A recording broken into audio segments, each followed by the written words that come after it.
Hello and welcome to Truth, Lies and Work, the award-winning psychology podcast brought to you by the HubSpot Podcast Network, the audio destination for business professionals.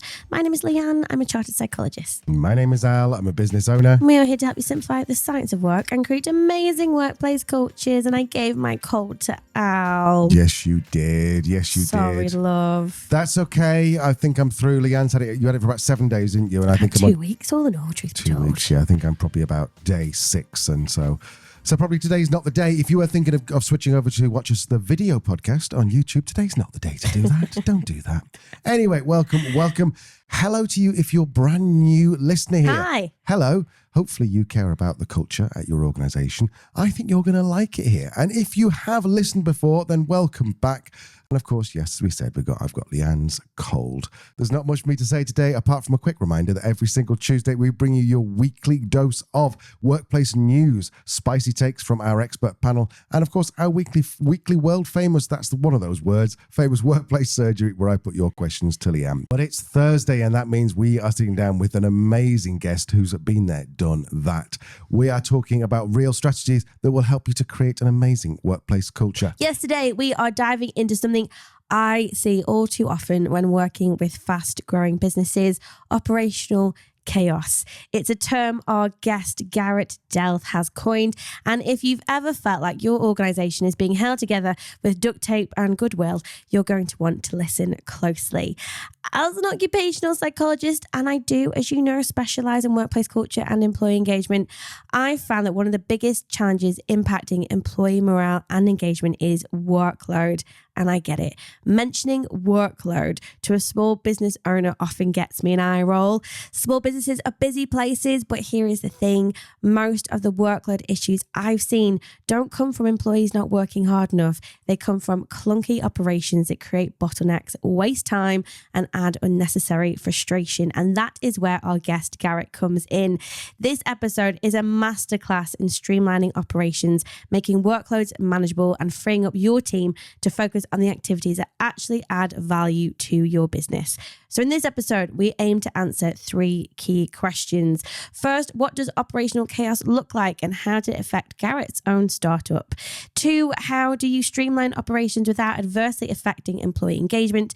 And 3, can AI help smooth out your processes without sucking the soul from your workplace culture? Garrett Delph is a serial entrepreneur who, over the last 25 years, has started several businesses and grown them fast. But on the way to building hugely valuable brands, he experienced total chaos and has now made it his mission to help other organizations avoid the expensive problems chaos inevitably brings to an organization. Now, I'll admit it, and I did say this to Garrett as well when I interviewed him. I'm kind of a lazy optimist, so I used to think that operations was a little bit dull. But Garrett completely changed my perspective because he's got countless stories that prove an entrepreneurial mindset is perfect for solving operational problems. Plus, he shows that fast growth doesn't have to mean total chaos. So without further ado, let's join Al and Garrett to find out why operational chaos might be hurting your business and, most importantly, how to fix it. So my name's Garrett Delph. I'm a founder and CEO of Clarity Ops, where we basically help businesses reorganize, re-architect their infrastructure to increase their gross profits and build rails to scale their business into the future of where they want to go. I have a growing reputation for restoring, and this is often a pleasant surprise to CEOs and founders, restoring their gross profits. Typically, there's a ton of waste and inefficiency in what I call the engine of success inside of the business. And it's often hidden, but very easy to find if you have the right tools and you have the right eyesight. My mission is to, in a fast way, increase the gross profits of businesses through frameworks, systems, tools, and techniques that are easy to follow, easy to implement, and can start redirecting the business in the success that they want. That's my mission. I'm looking at your LinkedIn. You've done an awful lot of things. So what made you go into streamlining operations? What made you start Clarity Ops? What was the story? I was an accidental entrepreneur. I never anticipated or expected to work for myself. And so getting into business, I was sort of like, learned how to play business by ear, if you will, kind of the musical metaphor. I didn't know how to read music, didn't know how to read business, didn't know how to do it. And with that approach going in, made a ton of mistakes and went through a lot of painful times. And, by God's grace, got through all of that. But looking back on it, what I realized is I ended up solving complex problems in business that I just had to homegrown. I had to home grow. And it reminds me a little bit of, obviously on a very small scale, what happened with Amazon's transition into Amazon Web Services, where they brought a ton of new innovation to the market to meet market demand. And the way they did that is they built their own tools because those tools didn't exist. And they then leveraged those tools for a brand new market opportunity, which birthed AWS. And so what I began to see in my businesses that I was growing is everybody around me is suffering from these same challenges, and they're often going under. And I ended up building tools that I was able to replicate and repeat in using that kept solving very complex problems and kept enabling and empowering our success, even in the wake of the stats that 9 of 10 businesses fail. And about 5 years ago, it dawned on me, these tools should be in the market. Small and medium-sized businesses shouldn't just live in status quo and determine that you just have to live in chaos and we just have to be one of the stats that generally goes under. My thought was, wow, I know these tools work that I built. I should bring them to the market and help businesses basically drop in these frameworks, tools, techniques, systems in a fast way where they don't have to spend a bunch of time trying to figure it out like I did. And I did spend a ton of time and a ton of money trying to figure it out. And that was really the impetus for founding and ultimately taking Clarity Ops to market. Can you give us an example of one of the tools that perhaps you built which scratched your own itch and then has become really popular today? One of them is a framework called the Quad Core Management Framework. And that was birthed out of me as a CEO and as a leader, not understanding the power of load balancing your human resources in business when you seek growth. And so, what does that mean? It means I made these mistakes. I often would find great people that we hired and go, "You're a superhero. You're super smart. You're super fast." And so, inevitably, I would load them up with responsibility to the point where they were doing the roles of multiple people. Really, at the end of the day, is what it was. And I didn't, and I don't think leaders do this maliciously.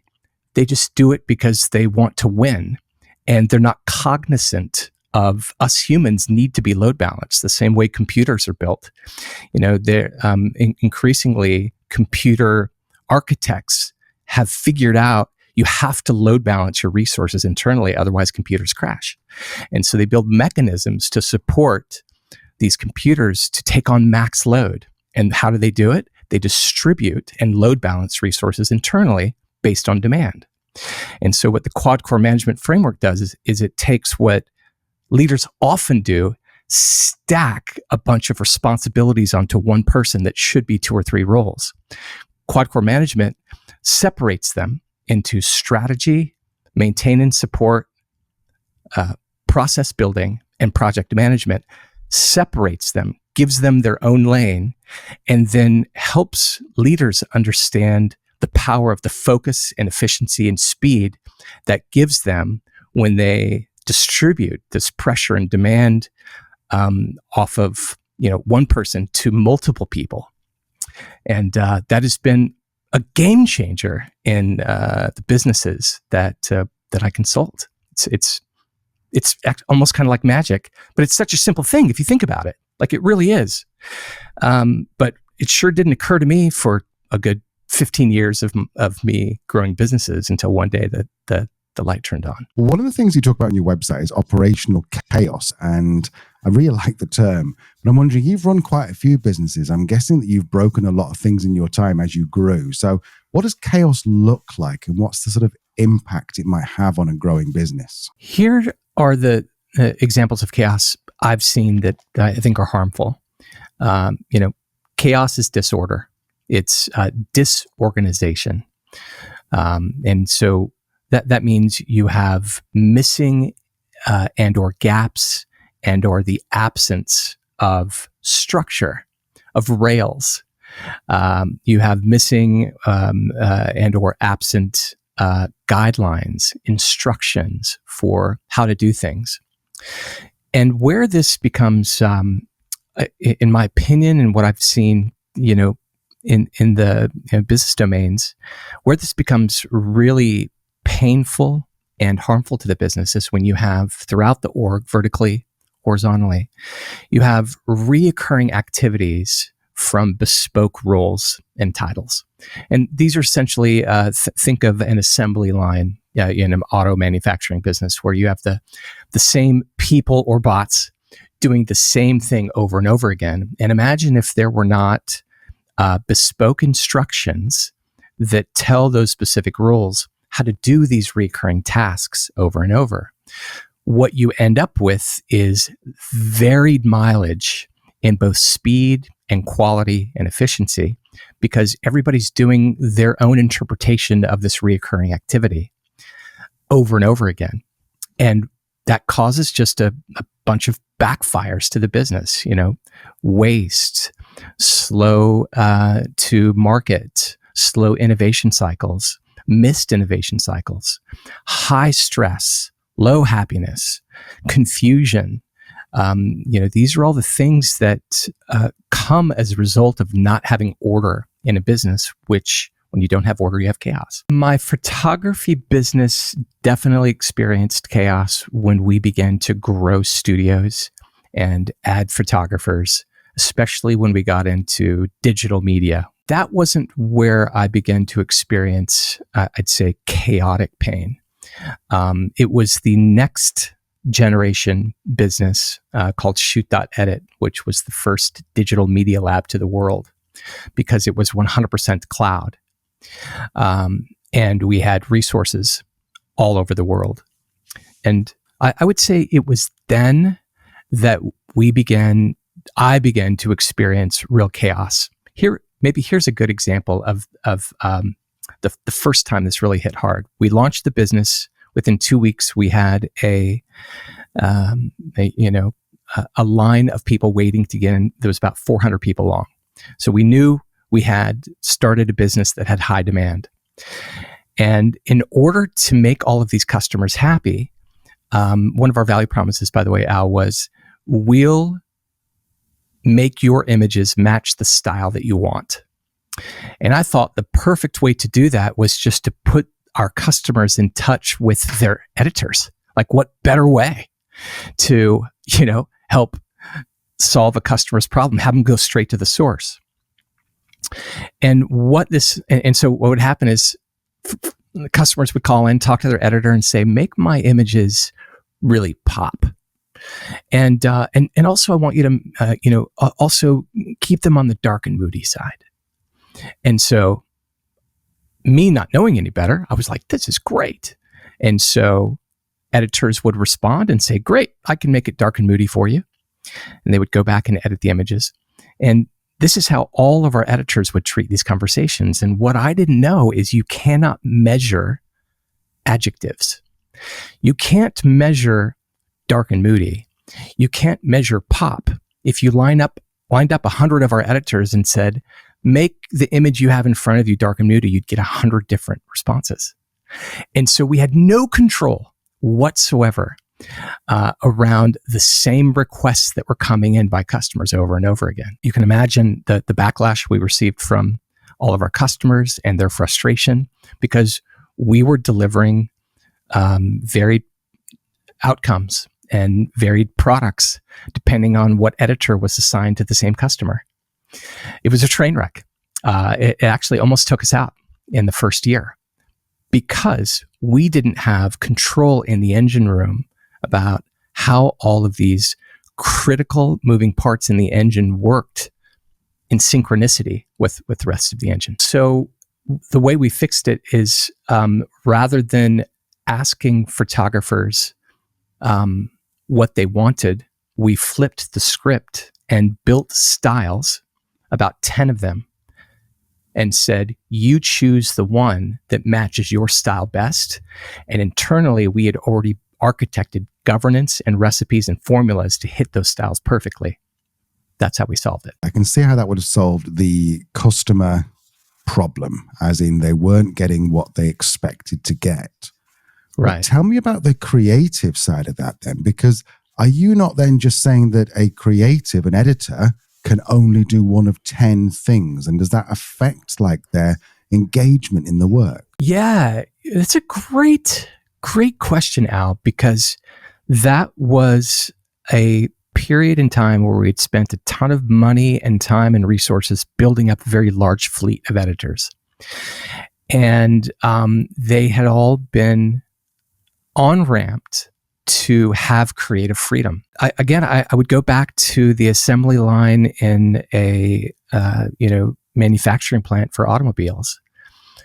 At the end of the day, if the business output has stringent requirements on quality, you don't have the luxury of a business to say, oh, but the people on the floor need to be able to have the freedom to put on lug nuts and assemble the carburetor and put on the hood however they want, because, this is art.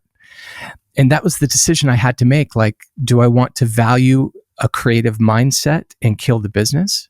Or do I need to treat this business like an assembly line in a manufacturing plant to make sure the business delivers its promise to the customer? And that was the choice that I decided to make. And it was the right one. But the sacrifice was, for those doing that work, all of the creativity really is ripped out. And that was challenging for a lot of people. We lost some really lovely people, but I get it. They were like, hey, I didn't sign up to basically be a cake maker where I have to follow the same recipe every time. I want more freedom in what I do. And I get it. So we were like, we hugged it out and let a fair amount of people go by their choice. And then we just focused on our superpower, and that really became a superpower because we finally understood what it took to deliver at scale and also make the customers happy. Tell me then, when you deal with clients who have got a similar kind of problem where there's a mismatch between either customer expectation and delivery, or potentially employee, what their job title is and what you now need to make it, does that mean then that clients have to make difficult decisions about who they're going to satisfy, or is there any kind of like middle ground? Well, that's a great question, Al.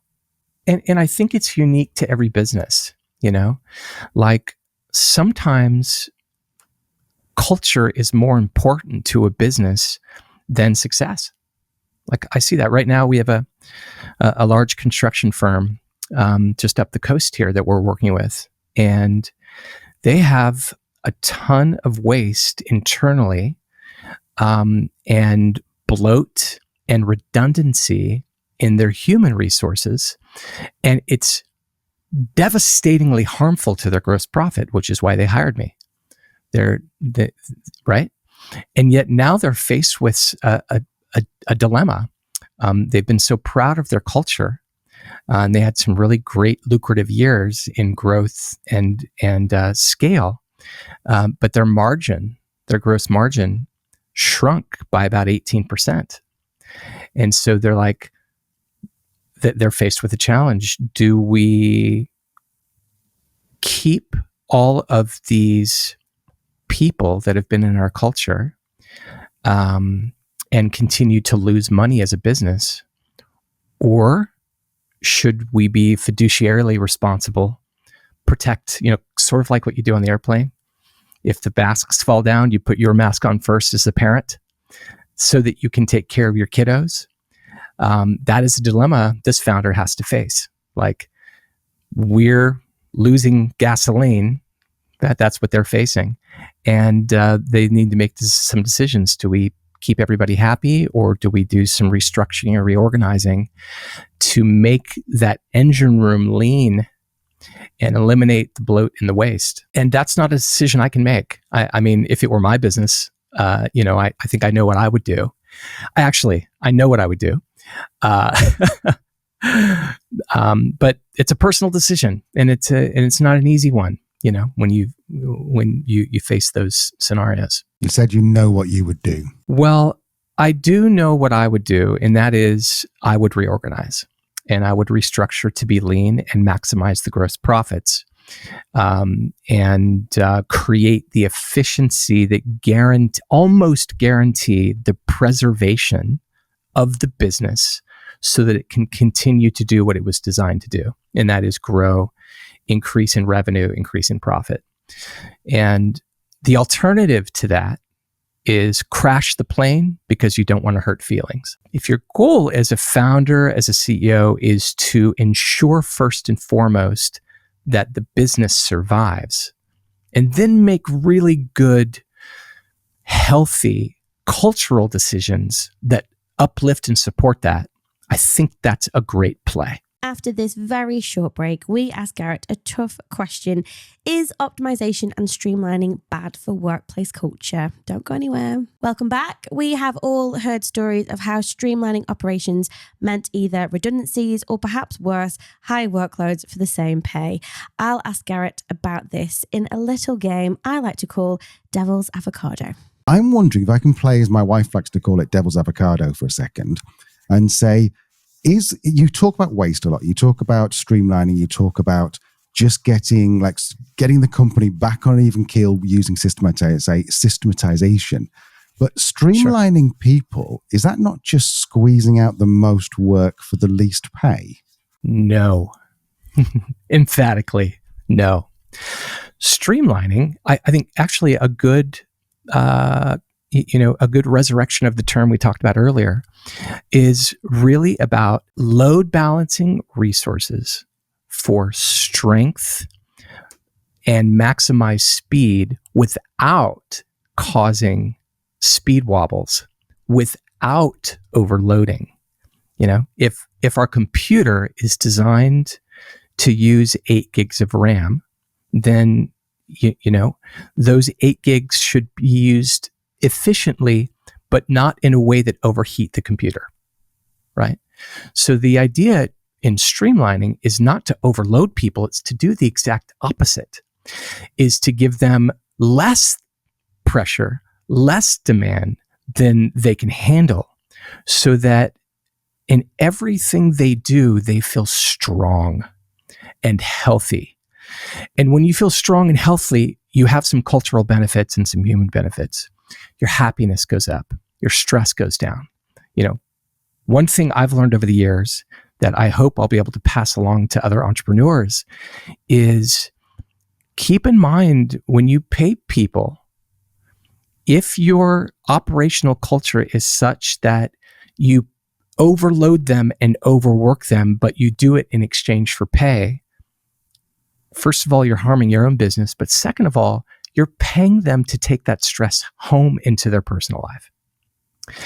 And I think that is a bad thing. I think that's a bad human thing. And I think it's really bad for business. And so going back to the question about streamlining is to actually restore health and bring strength, not just to maximize, profits and get the most out of people as you can.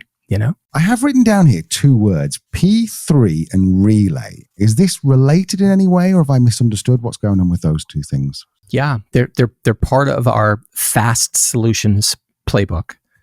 And so P3 is stands for 3 words that I believe are core to every business. It's an agnostic term that any domain in any business likely face, maybe with the exception of Tesla, because I think they're 100% bots now. But P3 stands for people, process, and performance. And so in all businesses, typically you have people that you have to hire to advance your business. And those people typically have some sort of process or processes they need to follow to, to move the business forward. And then those processes ultimately culminate in a performance bucket in varying degrees. And that performance creates the outcome for the business. So that is P3. And the idea is you attack those in sequential order in the beginning, where you set a foundation of caring for people.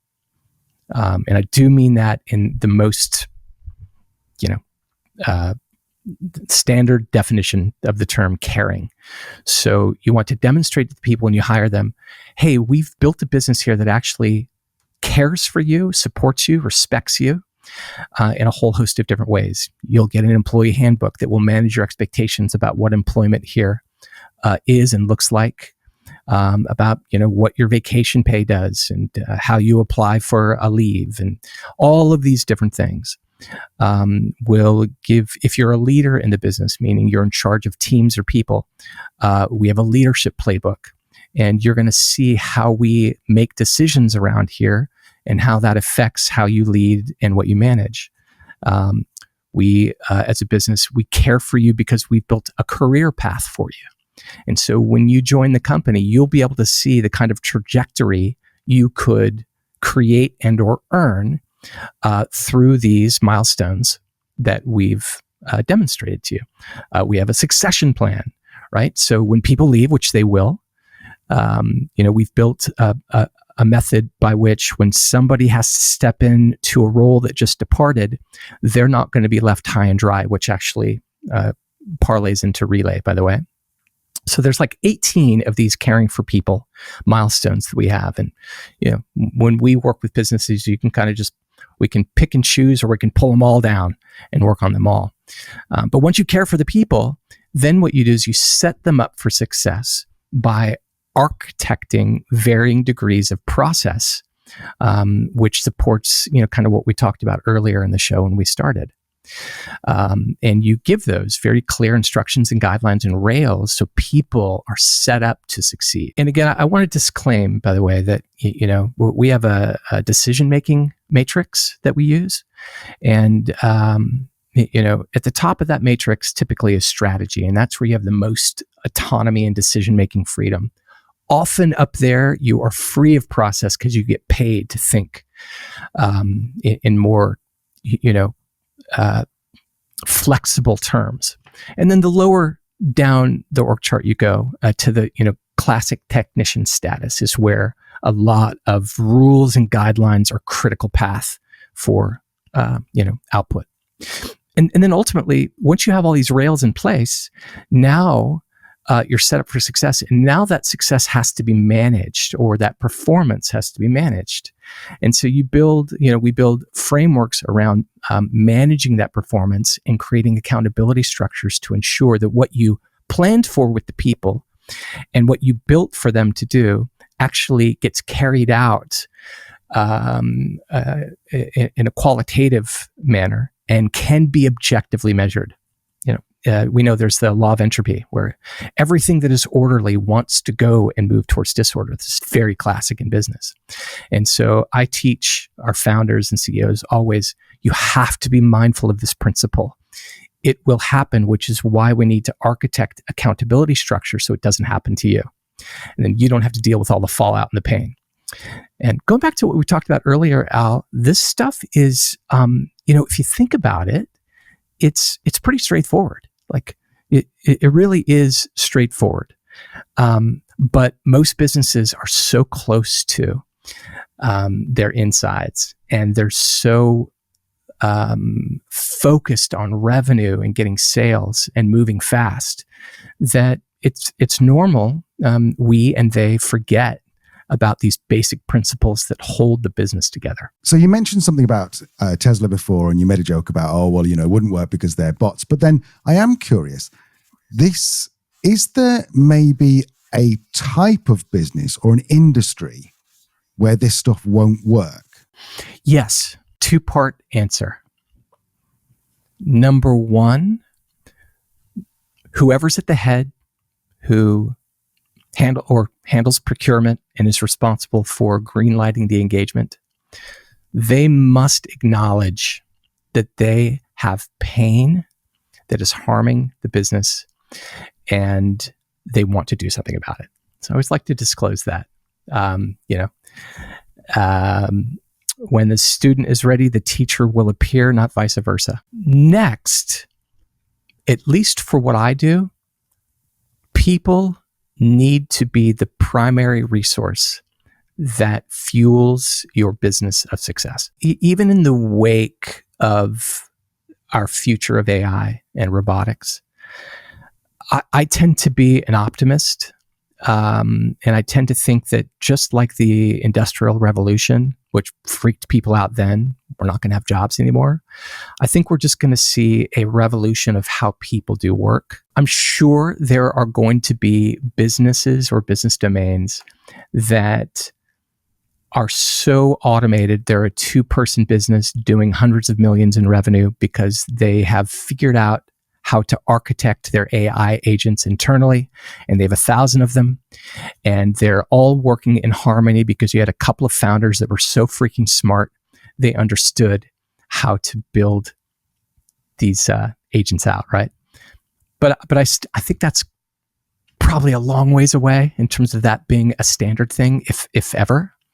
So I would go back to, if you have a business where hiring great people is part of your mission, and then setting those people up for success because you need them to achieve your vision in business, then these principles apply. Businesses often misunderstand culture and treat it as completely separate from operations, but in reality, they are deeply intertwined. A strong culture really does depend on how operations empowers people to thrive, and it does that by aligning processes and strategies with the needs of the team. The good news is, though, that there's actually only 7 things you can do as a business leader to build an amazing workplace culture where your people and your business thrive. And they're related to the 7 R's in our RX7 model. If you want to hear more about that, go to oblong.com and it's all there. But we tend to talk about the sexy ones, and not just us. I think other practitioners are guilty of this as well. We talk about things like reason, about how having a clear vision and values that resonate with your people is really important. We talk a lot about recognition, awesome benefits that support financial, psychological well-being, health, career development, all that type of stuff. Or resilience, what can we do to build that individual and collective strength? But the truth is, there are actually a couple that are really, really important and are often overlooked, and they're role and resources. So really quickly, roles are about giving your people clarity, clearly defined responsibilities, and an understanding of how they contribute to your mission are so important. Without this, chaos creeps in. And Garrett provided a brilliant example of this by focusing roles on specific tasks rather than expecting people to juggle multiple, often conflicting responsibilities. Businesses can empower employees to work with greater focus and efficiency. And this attention to focus rather than attention splitting demonstrates how a clearly defined role directly impacts morale and productivity. Resources, on the other hand, is about providing your people with the tools, training, and manageable workloads that they need to succeed. So Garrett's example of load balancing illustrates this beautifully. When you spread the workload effectively, employees can focus, thrive, and contribute meaningfully. It's not about squeezing every ounce of productivity out of your team. It's about creating an environment where they have the capacity and support to do their best work. The takeaway is really clear here. Operations isn't just about systems and efficiency. It's about empowering your people. And when you get role and resources right, you create a foundation for positive engagement, high morale, and stronger business performance. So yeah, your culture audit or your employee engagement survey results should be feeding directly into your operational strategy. It is all part of the same ecosystem. Well said, Leanne. Well said. Bravo. Definitely go and check out the RX7 model. It's the only 7 foundations that you're going to need to build an amazing workplace culture. Now, Garrett is basically my brother from another mother. We both love tech. We both love building brands, and we both love talking all things geek. So, of course, no conversation between nerds is complete without asking about AI. I started by quizzing Garrett on the speed of change and how this can make things even more chaotic. Then we go on to talk about AI and automated AI agents. This is something I'm convinced will mainstream in 2025. We'll be talking more about that in our predictions episode towards Christmas. Could this result in huge job losses? Well, let's rejoin the interview and see how Garrett handles these tough questions. So I read an article that where you think your dad said you should change your thinking every 5 years. I think you started the article off with. And I'm wondering now if we should be starting changing it every 6 months or something. Give me your thoughts on the AI agentic. Give me your thoughts. Tell me everything. Well, first of all, Al, I really appreciate you bringing up my father's quote. I just love him. He was so inspirational to me. And yet, simultaneously, I'm reminded about, what got us here won't get us there, And I actually think you're right. He was saying, plan to change your thinking every 5 years, but these days that is accelerated. And I'm with you. I think perhaps being in a constant state of mindfulness about how quickly things are changing. And when I say constant, I'm suggesting maybe it's not every 6 months, maybe it's constantly. It's just part of the weekly, monthly rhythm. I was just listening to an interview by Elon, and he had forecasted that things were going to change at 100x rate every year. He rescinded that and said, no, I think it's going to be more of a 10x. But even at 10x, that sort of exponential change, I don't even know how you keep up with that. But I think the best we could do is be mindful of it every day. Yeah, I think we had Moore's law, didn't we, back in the 80s and 90s? I think we need to have a Delph's law now, which will be something like it changes every 30 days. Well, let's go back to this idea of AI. You've mentioned quite a few times the idea of waste, which first of all is interesting to me as an entrepreneur because not many entrepreneurs think about waste. They think about how they can create something from nothing. But secondly, right. AI seems like the perfect solution to waste because for a fixed fee, you can get an agent to perform a task. Is this where we're going? You said it might not be for a while, but what's your thoughts? Waste or bloat is the result of doing something inefficiently, incorrectly, or having resources available that should be used, but they're not used at all. Will AI eliminate waste? Yes, if it's architected correctly. That said, garbage in, garbage out is what we know from software development. So if you have developers that are keen on efficiency and they're keen on the scope of work requirements for developing solutions with AI agents, then they will be hyper efficient and they will win. I believe that, assuming they have product market fit.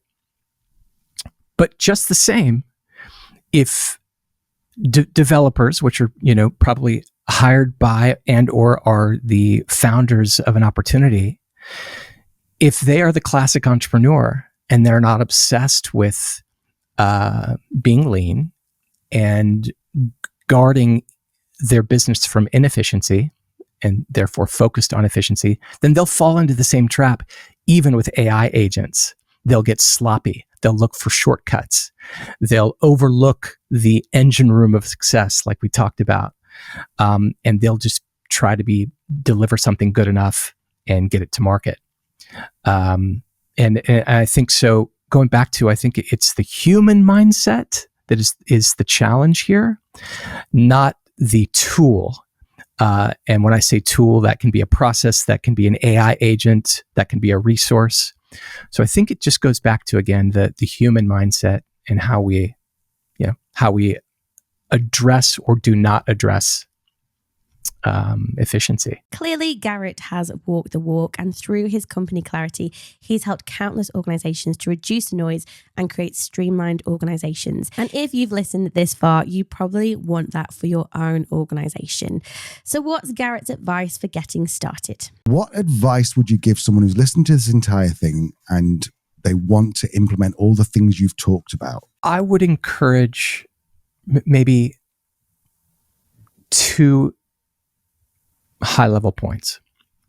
One is a agreed upon approach to business that I learned from Andrew Carnegie and also from Berkshire Hathaway. And that is control your costs. Probably the best insurance you can make in your business from guarding your profits and getting into the red. So establish cost controls, your business and your people, and you will thank yourself for it. The second is measure what you expect. So if you don't have the ability to measure the things you're trying to produce to ensure you produce what the customer wants to pay you for, then you cannot manage it. You cannot manage it. And so, just be mindful. You cannot manage what you cannot measure. So it behooves you to set up infrastructure in your business to measure all of your outcomes so that you can guarantee the results you promised. There you have it, a masterclass on operations. And hopefully now you understand why operations is a fundamental part of building an amazing workplace culture. It's not just about boring processes. So yeah, let's all give the COOs a round of applause, the operations directors who are working hard. We salute you. And if you do need some help, I highly recommend that you follow Garrett. Here is how to find him. I'm on LinkedIn, by the way. So all the recurring content that's being published there.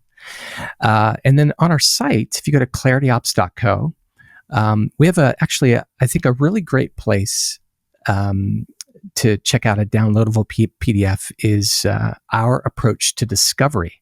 And if anybody goes and downloads that, they can kind of see when we go into a business and do an audit and evaluate things that are missing or broken or being harmful or creating harm to the business and the people. It's a little checklist we go through, and people can take a look at that and just go like, what are you going to look at? What are you looking to help us with? That is us done for today, and I'm going to put out of bed with a lamb sip. If you are sitting there thinking, damn, that was good, then first, thank you. Very kind of you. And also correct, it was pretty good today, actually. Second, remember, every Thursday, we bring you another brilliant human with real stories about building amazing workplace cultures. But if you're already missing us, then don't fret. You can join us next Tuesday for your weekly fix of workplace news. Those spicy hot takes from our expert panel, they're getting spicier by the week. And of course, our famous I still can't say it. I'll be saying it properly next week. Our world famous weekly workplace surgery, where I put your deliciously messy questions to Leanne. She loves it, really. I do. Until then, make sure you have subscribed to the show on whatever platform you get your podcast. And if you really want to support us, consider posting on LinkedIn about how much you enjoyed this episode and how awesome Garrett is. Also, check out the show notes. My email address is in there, along with loads of other stuff. Feel free to send me questions. I personally answer every single one eventually. And if you do want your question to be read out and answered on the show, then use the subject workplace surgery or something like that, and we'll know that I can put it to Leanne over the next few weeks in the world famous weekly workplace surgery. Yes, I got it right. Hooray! Well done, love. Thank you very much. No worries. So, listeners, keep being amazing. Keep working at your culture. I promise you've got this. The little baby meme. The baby meme, which doesn't work on audio. Anyway, say goodbye, Leanne. Goodbye, Leanne. Bye-bye.